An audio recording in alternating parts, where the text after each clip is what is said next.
Presiden Prabowo Subianto akan mengangkat puluhan duta besar yang akan mewakili Indonesia di berbagai negara dan organisasi internasional.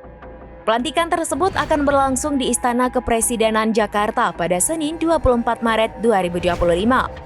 Informasi ini disampaikan oleh Deputi Bidang Protokol Pers dan Media Sekretariat Presiden Yusuf Permanal. Ia mengatakan pelantikan duta besar ini merupakan bagian dari komitmen pemerintah untuk terus memperkuat dan meningkatkan hubungan diplomatik dengan negara-negara lain. Dari nama-nama yang beredar, tersorot salah seorang politikus PDIP Junimart yang sebelumnya vokal menentang wacana penambahan jumlah kementerian pemerintahan Prabowo Subianto Gibran Rakabuming. Junimart juga pernah Menteri Agraria dan Tata Ruang Badan Pertahanan Nasional atau ATR BPN Agus Harimurti Yudhoyono.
Download Tribun X sekarang, menghadirkan lokal menjadi Indonesia.